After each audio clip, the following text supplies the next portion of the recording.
Bagaimana jika kita harus memilih satu saham untuk ditabung selama 5 tahun, 10 tahun, atau seumur hidup?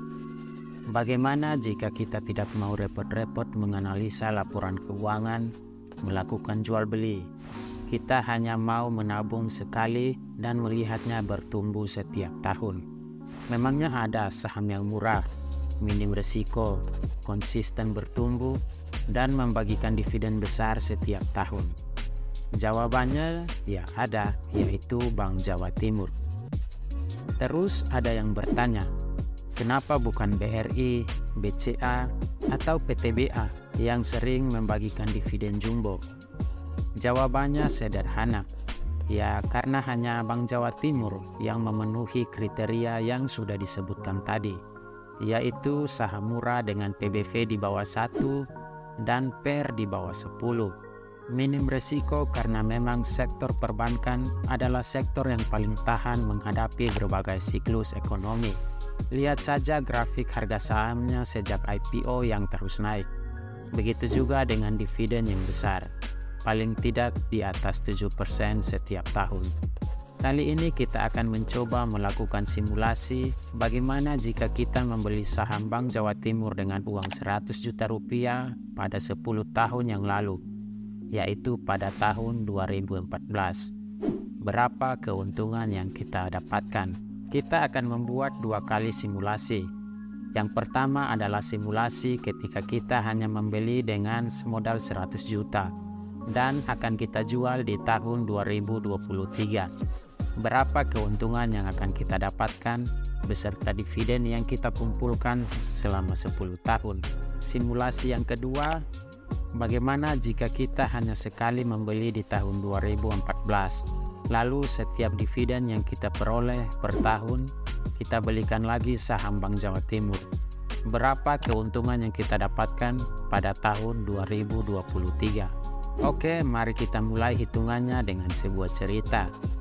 Ada seorang anak bernama Agus berumur 25 tahun yang mempunyai 100 juta di tahun 2014.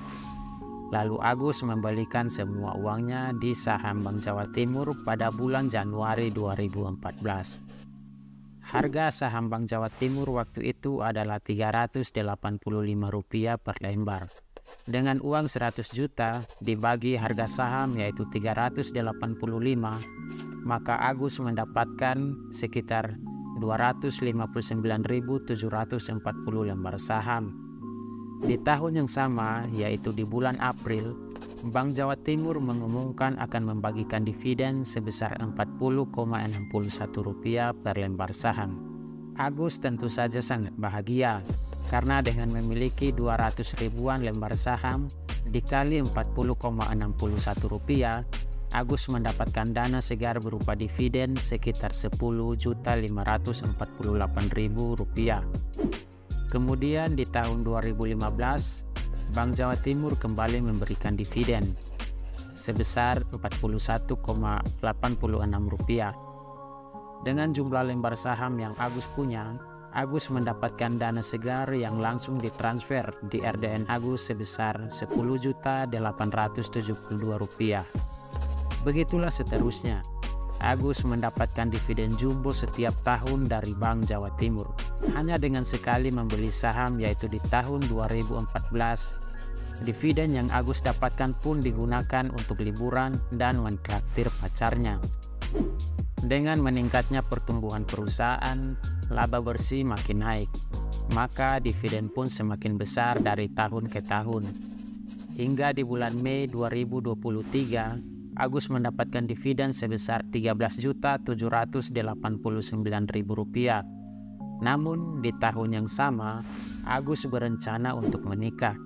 Sehingga dengan berat hati, ia harus menjual seluruh saham yang sudah ia miliki selama 10 tahun. Dan Agus akan menjual setelah ia menerima dividen. Maka Agus menjual sahamnya di bulan Mei di angka Rp665 per lembar saham.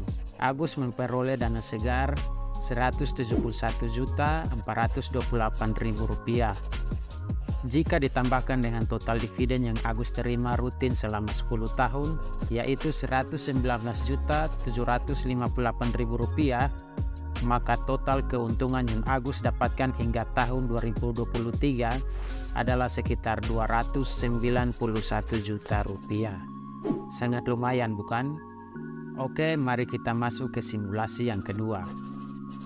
Ada seorang wanita bernama Siska yang juga merupakan mantan dari Agus. Melakukan pembelian Bank Jawa Timur di tahun 2014 dengan modal 100 juta. Harga pembeliannya pun sama, di harga Rp385 per lembar saham. Bedanya dengan Agus, yaitu Siska selalu mereinvest atau melakukan pembelian kembali saham ketika ia mendapatkan dividen setiap tahunnya. Di tahun 2014, Siska mendapatkan dividen sebesar Rp10.500.000.